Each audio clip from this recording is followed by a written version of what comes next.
नमस्कार दोस्तों, स्वागत है आपका हमारे YouTube चैनल जीके ट्रैकर पे। देखिए फ्रेंड, आज के वीडियो में हम बात करेंगे जो हमारी एक सीरीज है Uttarakhand GK book wise MCQ series. Dhami ji की पुस्तक को हम इस सीरीज में अभी कवर कर रहे हैं और पूरे उत्तराखंड को बुक वाइज एमसीक्यू के रूप में कवर कर रहे हैं। आज हम इस सीरीज की हमारी 16वीं क्लास यहाँ पे कवर करेंगे। लास्ट वीडियो में हमने गोरखा सूबों के बारे में बात करी थी, किस गोरखा सूबा के द्वारा कौन सा नया टैक्स लगाया गया, किसके काल में कौन सी इंपॉर्टेंट घटना घटी, उन सबको हमने लास्ट वीडियो में देखा। आज की वीडियो में आपको गोरखा काल के जो इंपॉर्टेंट टैक्स थे या इंपॉर्टेंट जो उनकी न्याय प्रणाली थी उससे संबंधित सवाल देखने को मिलेंगे। अगर आपने इससे पहले की हमारी क्लासेस नहीं देखी हैं तो प्लेलिस्ट से आप उनको देख सकते हैं। तो चलिए दोस्तों, आज की वीडियो को शुरू करते हैं। आज का हमारा पहला सवाल है, गोरखा काल में अस्थायी सैनिक जिन्हें कर वसूली के लिए नियुक्त किया जाता था क्या कहा जाता था? तो ऐसे टेम्पररी सैनिक जिनको लड़ने के लिए नहीं केवल कर वसूली के लिए नियुक्त किया जाता था, ऐसे सैनिकों को सहबंदी कहते थे। ऑप्शन बी हमारा सही आंसर होगा। गोरखा काल में सहबंदी किन सैनिकों को कहा जाता था? ऐसे सैनिक जो केवल कर वसूली के लिए रखे जाते थे। ठीक है, गोरखा काल में क्षेत्रीय जो शब्द था ये सैनिकों के लिए इस्तेमाल होता था। ठीक है, और टेम्पररी सैनिक जो केवल टैक्स वसूलते थे उनके लिए सहबंदी का इस्तेमाल होता था। महेंद्र मुल्ली यह गोरखा मुद्रा थी उस समय, इसका प्रचलन उस समय इन्होंने गढ़वाल में यहां पे किया था। तो उनकी मुद्रा का नाम क्या होता था? महेंद्र मुल्ली। चांदी का यह मुद्रा होता था। इसके अलावा गोरखा काल के कुछ और इंपॉर्टेंट मुद्राएं थी जिसमें तिमासी भी एक मुद्रा थी, ये गोरखा काल की थी। इसके अलावा एक मुद्रा का नाम था इनका चेहरा शाही, ये भी गोरखा काल की थी। इसके अलावा एक इनकी ढेपुआ, ये भी चलती थी, और दाम टका ये तो चलता ही था। लेकिन इन मुद्राओं के नाम आपने ध्यान रखना है, महेंद्र मुल्ली, इसके अलावा तिमासी और चेहरा शाही और ढेपुआ, ये सब क्या हैं? गोरखा काल की मुद्राएं। सीधा सवाल दे देगा, बताइए ढेपुआ हो गया, चेहरा शाही हो गया, ये गोरखा कालीन क्या है? त्योहार हैं, टैक्स हैं, ये मुद्राएं हैं। तो ये सब आपकी मुद्राएं हैं। ठीक है, इनमें से ये जो तिमासी मुद्रा थी इसको इन्होंने गढ़वाल में चलाया था, जैसे मैंने आपको भी बताया। गढ़वाल में श्रीनगर में इसको ये ढालते थे। ठीक है, अगला, चंदों के 36 रकम 32 कलम कर व्यवस्था को किसने समाप्त किया था? चंद राजाओं के बारे में कहा जाता है इन्होंने अलग अलग प्रकार के टैक्स लगाए थे। खासकर लक्ष्मी चंद के बारे में माना जाता है क्योंकि इसी का जो प्रशासन पूरा देखता था वो शक्ति गोसाई देखता था। तो लक्ष्मी चंद के काल में खासकर इतने सारे टैक्स लगे कि लोगों ने इसके टैक्स के डर से अपने घर की छतों पर ही सब्जियां उगाना शुरू कर दिया था ताकि इसको भूमि कर न देना पड़े। ठीक है, तो गोरखा काल में जब गोरखा शासन शुरू हुआ उन्होंने चंद काल की 36 रकम 32 कलम जो कर व्यवस्था थी इसको समाप्त किया और अपनी नई टैक्स प्रणाली, अपने कुछ नए टैक्स इन्होंने लगाए। कुछ चंद काल के भी लगाए लेकिन अपने टैक्स भी लगाए। तो चंदों की इस व्यवस्था को किसने खत्म किया था? गोरखाओं ने किया था। ऑप्शन बी सही आंसर हो जाएगा। ठीक है, क्वेश्चन बन जाएगा 36 रकम 32 कलम क्या है? तो एक कर व्यवस्था थी चंद काल की, खत्म इसको किया था गोरखाओं ने। ठीक है, निम्न में से कौन सा एक गोरखा कालीन भूमि कर था? गोरखा काल का भूमि कर, इसका नाम था पुंगाड़ी। पुंगाड़ी या पुंगड़ी इसे कहा जाता था। खेत को आमतौर पे पुंगड़ी कहा जाता है उत्तराखंड के अंदर, खासकर गढ़वाल में। तो उस समय पुंगाड़ी या पुंगड़ी कर जो होता था ये भूमि के ऊपर लगता था, यानी यह एक प्रकार का भूमि कर था। इससे गोरखाओं को लगभग 1.5 लाख रुपया सालाना की इनकम होती थी। काफी इंपॉर्टेंट ये टैक्स था, इतना महत्वपूर्ण था कि गोरखाओं का शासन सैनिक शासन था। सैनिकों का वेतन इसी टैक्स में से दिया जाता था, पुंगाड़ी से। ठीक है, तो ये क्या था? एक प्रकार का भूमि कर। शुभ अवसरों व शादी विवाहों के समय लिया जाता था। गोरखा काल में शुभ अवसरों पे, शादी विवाहों के अवसरों पे टीका भेंट नामक कर लिया जाता था। ऑप्शन सी हमारा सही आंसर होगा। जो सलामी टैक्स होता था ये क्या था? ये एक प्रकार का नजराना होता था। ठीक है, जो उच्च अधिकारियों को दिया जाता था। पुंगाड़ी हमने ऊपर बात करी, ये एक प्रकार का भूमि कर था। 1.5 लाख रुपया इससे आता था, सैनिकों का वेतन इसी से दिया जाता था। अगला है हमारा, निम्न में से कौन सा कर जमीन व जायदाद के हस्तांतरण में जमीन प्राप्त करने वाले व्यक्ति को एक मुश्त देना होता था? इनमें से कौन सा टैक्स है जब कोई जमीन खरीदी और बेची जाती थी तो जो खरीदार होता था उसे एक राशि एक मुश्त देनी पड़ती थी जिसको पगड़ी कर कहते थे। यानी पगड़ी कर, इसे कुछ जगहों पर पगड़ी भी लिखा गया है।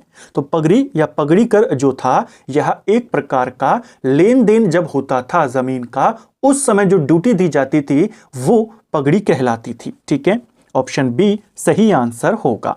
यानी एक प्रकार से जब आप कोई भी लैंड या तो बेचते थे या खरीदते थे तो जो खरीदने वाला व्यक्ति है वो स्टाम्प ड्यूटी चुकाएगा, उसी को कहते थे पगड़ी। कब लिया जाता था? जमीन की खरीद बेच के समय। यह भी गोरखा काल के आय का एक इंपॉर्टेंट स्रोत था। पंचखत कर की बात करते हैं, यह किस प्रकार का कर था? यह भी एक इंपॉर्टेंट कर है गोरखा कालीन। जाति विरुद्ध कार्य करने वाले पर पंचखत या जो पंच होते थे गांव के, उनके द्वारा यह दंड लगाया जाता था, उसी को कहते थे पंचखत। यानी अगर कोई जाति विरुद्ध या गोरखाओं के विरुद्ध कोई काम करता था उस पर लगता था। ठीक है, जानिया सुनिया कर क्या होता था? जानिया सुनिया कर, अगर आप किसी राज्य कर्मचारी से लगान के बारे में कोई सवाल पूछते हैं या कोई बात पूछते हैं तो उसके बदले में आपको यह टैक्स देना होता था। ठीक है, और कल्याण धन क्या होता था?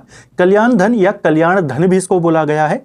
जमीन में गाड़े गए धन पर राज्य का अधिकार होता था, उसी को कल्याण धन कहते थे। ठीक है, अगला, गोरखा शासन में युद्ध के अवसर पर प्रत्येक नौजवान से वसूला जाने वाला तत्कालीन कर क्या कहलाता था? युद्ध के समय पर या फिर आपातकालीन स्थिति में हर नौजवान से ये एक आपातकालीन टैक्स लेते थे जिसको मांगा कहते थे। इसे चंदों ने भी जारी किया था, इसे गोरखाओं ने भी लिया था। ठीक है, एक प्रकार का ये आपातकालीन कर था। अगर युद्ध हो रहा हो उस समय लिया जाता था, या अगर कोई आपातकालीन परिस्थिति आ जाए तो उस समय ये लिया जाता था। ठीक है, अगला, सोनिया फागुन त्योहारों तथा उत्सवों पर लिया जाने वाला उपहार निम्न में से किन राजाओं से संबंधित था? तो सोनिया फागुन ये भी एक प्रकार का टैक्स था। त्योहारों पर, उत्सवों पर दिया जाने वाला जो टैक्स होता था ये गोरखाओं के द्वारा लिया जाता था। ऑप्शन सी सही आंसर होगा। बेसिकली अगर गोरखाओं को कोई उत्सव या कोई त्यौहार मनाना होता था तो उस उत्सव का, त्यौहार का जो खर्च है वो जनता से लिया जाता था, उसी को कहते थे सोनिया फागुन, यानी त्योहारों के लिए लिया जाने वाला रुपया। ठीक है, इसके तहत बेसिकली वे खर्चा लेते थे। इसके अलावा मांस की व्यवस्था वो अपने पास करते थे, भैंसे, बकरियां, इसके माध्यम से सोनिया फागुन के तहत वसूल करते थे। ठीक है, गोरखा काल में शिल्पकारियों और जागरीय ब्राह्मणों से लिया जाने वाला कर कौन सा था? गोरखा काल में जो शिल्पकर्मी होते थे, जो जागरीय ब्राह्मण होते थे, इनसे मिझारी टैक्स लिया जाता था। ऑप्शन बी सही आंसर हो जाएगा। ठीक है, क्वेश्चन बन जाएगा मिझारी कर किस प्रकार का टैक्स था? तो ये शिल्पकर्मियों और जो जागरीय ब्राह्मण होते थे इन पर लगता था। ठीक है, गोरखा काल में दुधारू पशुओं के मालिकों से घी कर लिया जाता था, जबकि छिपाई गई संपत्ति पर इनमें से कौन सा कर लिया जाता था? जो पशुपालक होते थे उनसे लिया जाता था घी कर, उनके दुधारू पशुओं के लिए। और अगर किसी व्यक्ति की कोई छिपाई हुई संपत्ति है तो उस संपत्ति पर भी टैक्स लिया जाता था। छिपाई गई संपत्ति पर बहता कर लिया जाता था। ऑप्शन बी सही आंसर होगा। रहता कर गांव छोड़कर भागे हुए लोगों पर लगता था, या तो उनको ढूंढकर उनसे वसूल किया जाता या उनके जो निकट संबंधी होते उनसे वसूल किया जाता। तो गांव छोड़कर भागे हुए लोगों के लिए था रहता कर। ठीक है, छिपाई गई संपत्ति पर लगता था बहता कर। मिझारी हमने देखा ये शिल्पकर्मियों पे लगता था, जागरीय ब्राह्मणों पे लगता था। जो टांड कर है हमने लास्ट वीडियो में भी देखा था, इसे कपड़ा कर भी कहते थे। यह कर बुनकरों से लिया जाता था। ठीक है, गोरखा काल में राजस्व कर्मचारियों के वेतन के लिए खस जमींदारों से लिया जाने वाला टैक्स कौन सा था? जो राजस्व कर्मचारी होते थे, यानी कि जो उनके सरकारी अधिकारी होते थे गोरखाओं के, बेसिकली उनके वेतन के लिए पैसा खस जमींदारों से लिया जाता था और इसको कहा जाता था अधनी कर। ऑप्शन बी सही आंसर होगा। अधनी कर क्या है कि राजस्व का काम करने, उस समय सरकारी अधिकारी यानी कि जो राजस्व का काम करेंगे, तो गोरखा काल में राजस्व कर्मचारियों के वेतन के लिए खर्च जमींदारों से लिया जाने वाला टैक्स कहलाता था अधनी दफ्तरी कर या अधनी कर इसको कहते हैं। ठीक है, जो मौ कर होता था ये किस प्रकार का कर था? ये एक प्रकार का गृह कर था, प्रति घर इसे वसूल किया जाता था। ठीक है, गोरखा काल में मौ कर क्या था? तो मौ कर एक प्रकार का गृह कर था। ऑप्शन बी सही आंसर होगा। शुरुआत में इसे परिवार के आधार पे लिया जाता था, यानी प्रति परिवार लिया जाता था, बाद में इसे मुंडकर के रूप में लिया जाता था। ठीक है, निम्न में से कौन सा कर पहाड़ी पशुचारकों से लिया जाता था?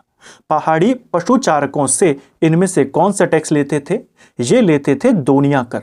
ऑप्शन बी सही आंसर होगा।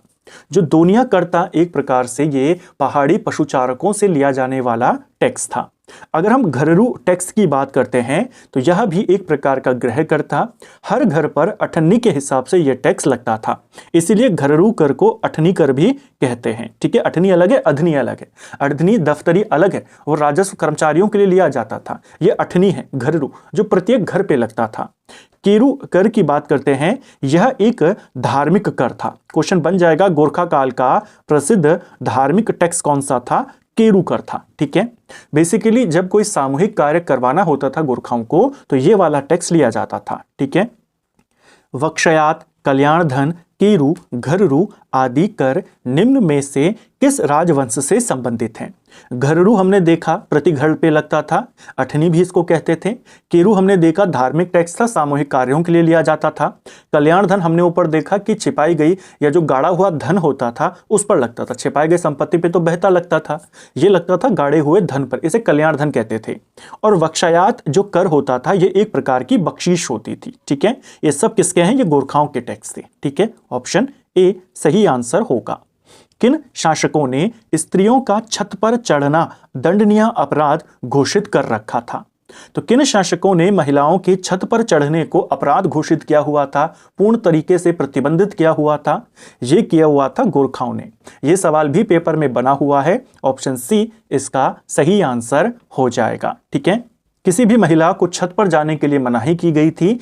जो भी इसका उल्लंघन करता था उस पर जुर्माना लगता था। ठीक है, गोरखा काल में जो भी गोरखाओं की नज़र में देशद्रोही होता था, यानी गोरखाओं के विरुद्ध काम करता था, उसे मौत की सजा दी जाती थी। अगर कोई ब्राह्मण किसी की हत्या करता था तो उसको मौत की सजा नहीं मिलती थी, उसे देश निकाला दिया जाता था। ठीक है, अगर कोई छोटा मोटा पाप कोई करता था या अपराध करता था ब्राह्मण तो उसकी संपत्ति को जब्त कर लिया जाता था और उस पर जुर्माना लगाया जाता था।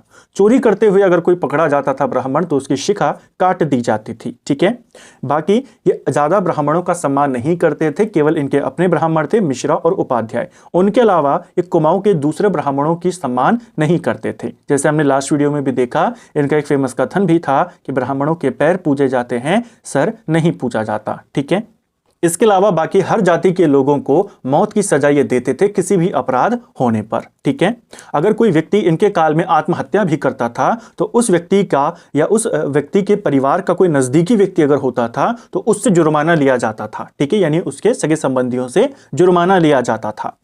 अगला, गोरखाओं की न्याय प्रणाली से संबंधित कथनों पर विचार करें और सही कथन को चुनें। चलिए देखते हैं। पहला, गोरखों की एक विशेष अदालत अल्मोड़ा में स्थापित थी, क्या ये आपका सही है? देखिए, गोरखा काल की जो न्याय व्यवस्था थी वो उतनी तरीके से व्यवस्थित नहीं थी जैसे अंग्रेजों की थी। गोरखा काल की न्याय व्यवस्था बेसिकली दिव्य प्रथाओं पर आधारित थी। अभी हम उनको देखेंगे। इनकी एक विशेष अदालत जरूर थी और वो अल्मोड़ा में ही स्थापित थी। पहला आपका बिल्कुल सही है। ठीक है, अल्मोड़ा में इन्होंने एक विशेष अदालत बनाई थी जिसके जज को कहा जाता था विचारी। इसको ध्यान रखना, गोरखा काल में न्यायाधीश को विचारी कहते थे। बिल्कुल सही है। ठीक है, अदालत के अन्य न्यायकर्ताओं को सभा कहा जाता था। यह भी बिल्कुल सही है। जो मुख्य जज होता था या वहां का न्यायाधीश होता था उसे विचारी कहते थे और जो बाकी के जजेस होते थे उनको कहा जाता था सभा। ध्यान रखेंगे। गवाह को महाभारत के एक भाग हरिवंश की कसम खिलाई जाती थी। यह भी बिल्कुल सही है। जहां पर मान लीजिए कोई अपराध हो जाता है, अगर उसके लिए गवाह या चश्मदीद मौजूद हैं तो उनका बयान लेने से पहले उनको हरिवंश, जिसे महाभारत का ही एक भाग माना जाता है, इसकी कसम गोरखाओं के द्वारा खिलाई जाती थी। अगर कहीं पर कोई गवाह नहीं मिलता था वहां पर दिव्य प्रथाओं को अपनाया जाता था। ठीक है, यहां पर पूछा है कौन सा वाला सही है। यहां पर आपके चारों के चारों कथन बिल्कुल सही हो जाएंगे।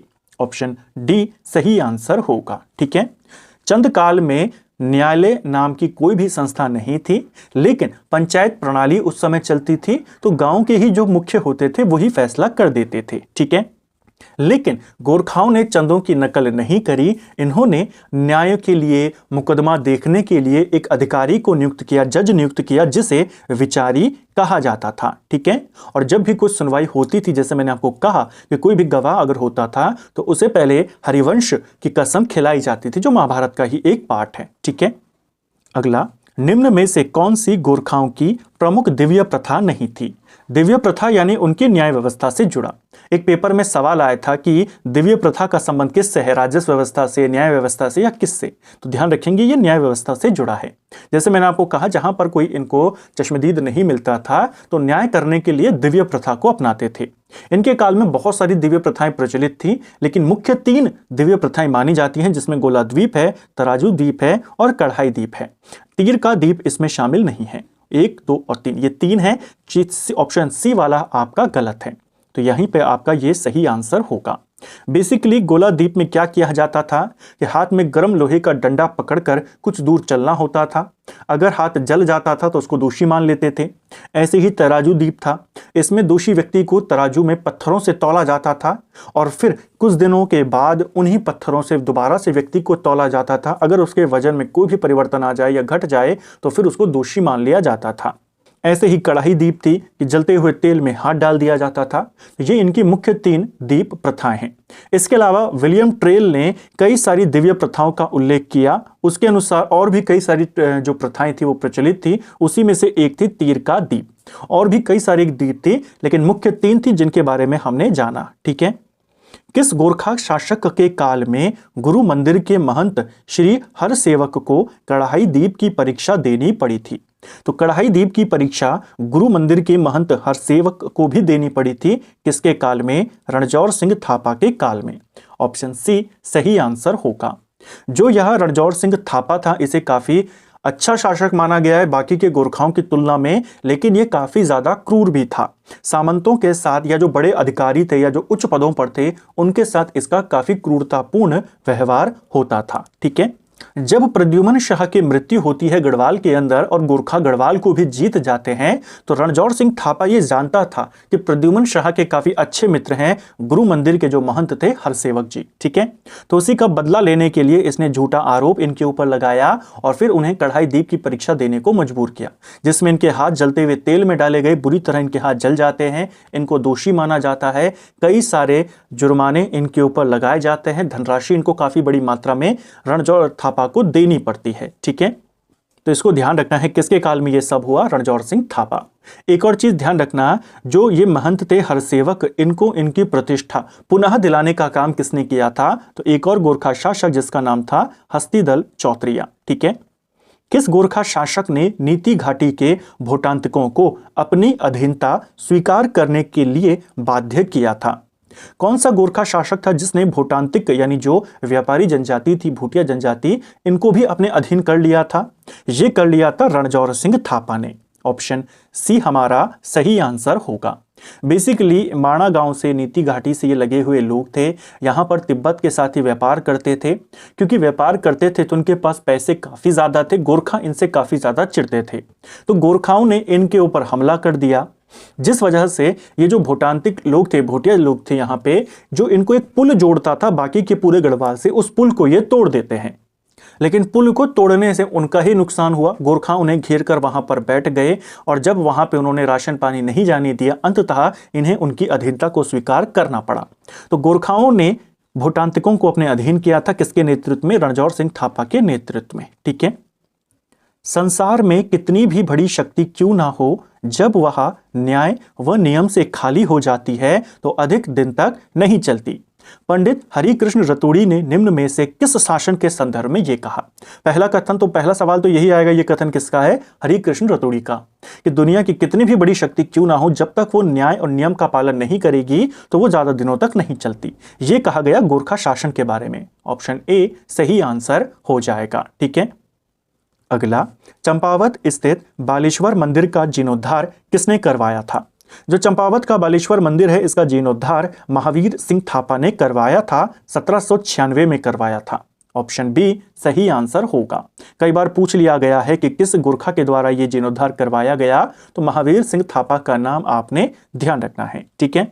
तो फ्रेंड्स, ये था हमारा आज का वीडियो जिसमें हमने उत्तराखंड जीके के 20 इंपॉर्टेंट सवालों को यहाँ पे जाना, गोरखा काल के इंपॉर्टेंट करों को देखा, अतिरिक्त तथ्यों के माध्यम से जो बाकी के ऑप्शंस थे उनमें भी जो टेक्स्ट थे उनको भी हमने देखा और उनकी न्याय व्यवस्था के बारे में बात करी, और जो प्रमुख गोरखा शासक रहे यहाँ पे जैसे रणजौर सिंह थापा रहा, महावीर थापा के क्या इंपॉर्टेंट काम रहे उनको हमने देखा।